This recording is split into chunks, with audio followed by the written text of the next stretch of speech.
we are in a back room / paint shop / dressing room / dressing room with the very fine members of Miami Horror. Hello. Hello. They're from Australia, right? G'day. Or Texas?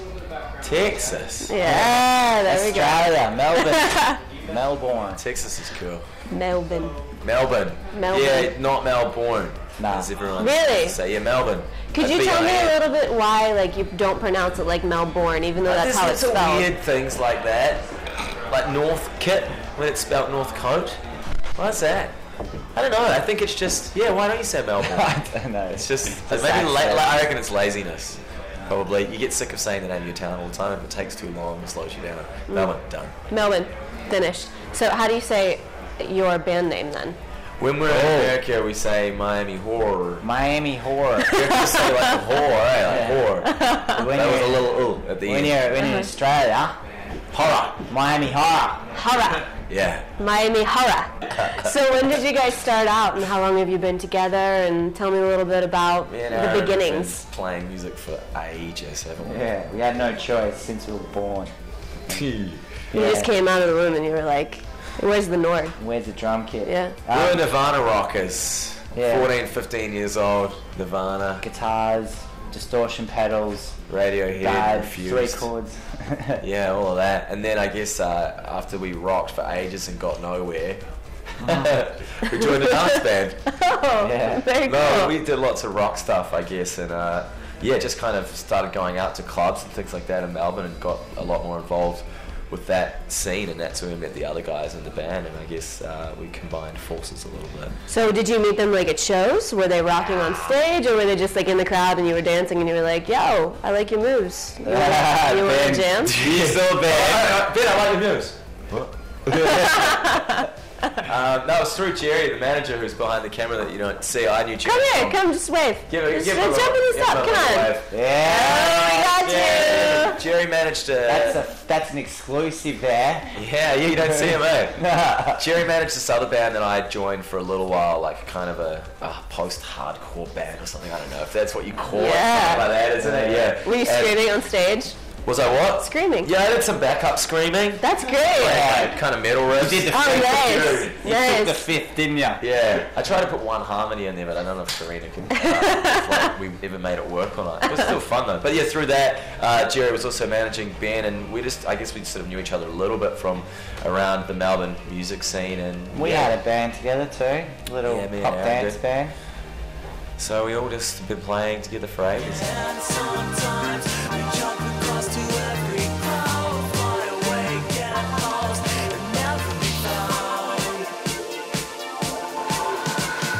World tour at the moment. This is sort of the start of it, and it's going to finish in maybe 2 or 3 months. We're going to do Europe, we're going to Japan, we're doing South America, we're going to do our Australian tour, like album tour in between all of that. Canada, did I say that already? Oh yeah, Canada's like in a couple of days. Yeah.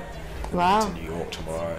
And have you done like shows in other countries? Before this, we started in America. This tour started in Texas or something like that. I can't remember. A few shows in LA, then we did Southwest. Nice. Which was loose. Yeah, that was cool.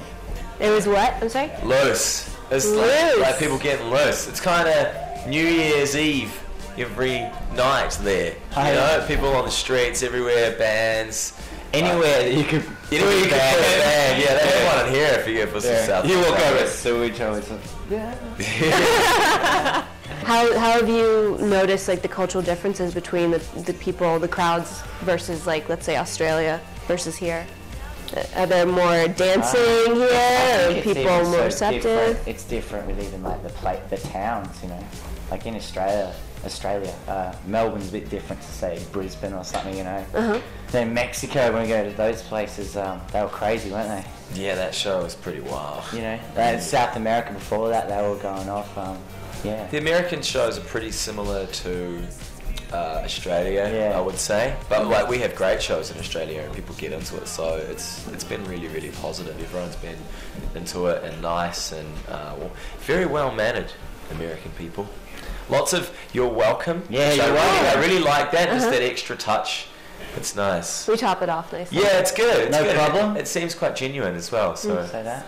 We care. We do. yeah, it's good. Yeah. You got a bit of a bad rap in some places, I think, but I Yeah. don't think it's as deserved at all. Yeah, Australia, Thank you for saying they that. bloody Americans. People say that, hey, bloody Americans, it's quite. And it's like, have you met boring one? thing. Yeah, I know. It's a probably loud one somewhere. And don't judge a whole. Yeah, it's stupid.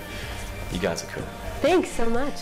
So, what would you say to young aspiring dance pop artists? Well, don't do it because you're going to miss the boat. We're on that boat. No, I feel like I've been hearing that quite a bit. do something inspires you that's new and interesting, you know. Just play and have fun because if you jump on something that's, you know. Yeah, if you're gonna do dance music, don't listen to it. Maybe make it, but don't listen to it. Okay. I think. I'll listen to it a lot and study it until you go mental and create something new.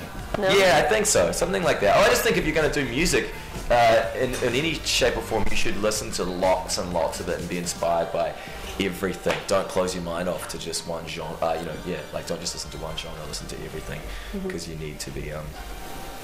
Diverse. Yeah. I was thinking when we were in the car and that girl was dropping us off the other day, like all the crazy shit. It started off with Tortoise, and then I think it was like Cornelius, then it was Harry Nilsson, and then it was Steve Miller Band, and then I think we had something else on there. I was like, oh, she must think we're mental. There's Scott Walker as well. Should have just been listening to Daft Punk. Yeah.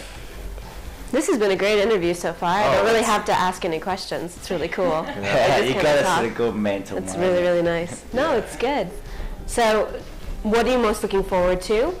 Sleep. Sleep. I knew it. Yes, I am. I really am. Going to sleep. No. It's not just the going to sleep, it's a sleep in. Yeah, sleep You in can go to would be sleep. nice.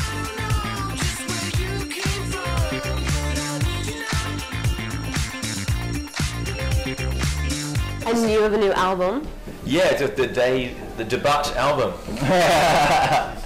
There was this woman in Australia who was reading out, so kind of like at the Grammys or something, and she's like, yeah, and this band's debut album came out. She said it twice. It was really bad. Like, oh. And the guy was standing there like, Yeah.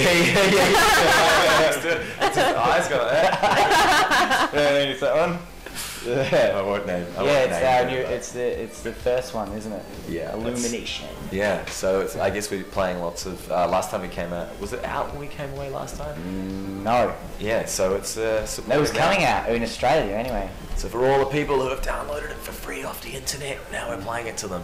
I've been doing a little bit of research and talking to your tour manager a little bit and kind of understanding what's been happening here. Right. Before, you were playing at venues last year that maybe were like half capacity of what the places that you're playing at now, and you've been selling out shows across the board. Yeah. And it's been like sold out show. How, and talking to you guys right now, you're extremely down to earth and you're very humble, but how does it feel?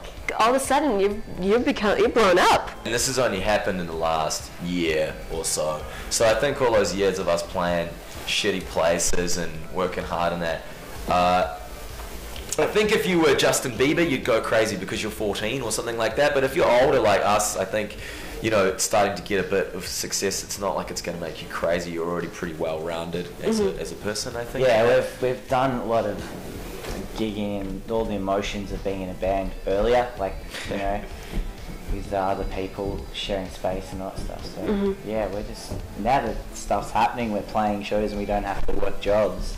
We're pretty grateful. We feel very blessed, and it's nice. We put a lot of energy into each gig because of it. We think, oh, someone's paid some money to come see it. So we want to make it the best we can. And were you were working jobs before? It was like doing the jobs and then doing music at the same time. I had no time for it. Yeah. Wouldn't it be harder to be a prick? Do you reckon? Than to be nice? I don't know. I'm not a prick, so. No, I know.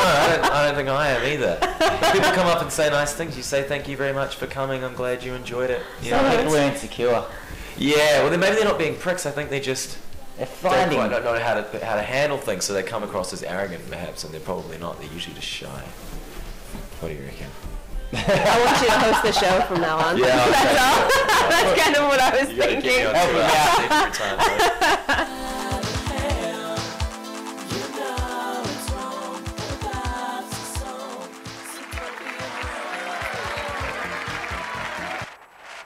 Hi, we're Miami High, and you're watching Strictly Global.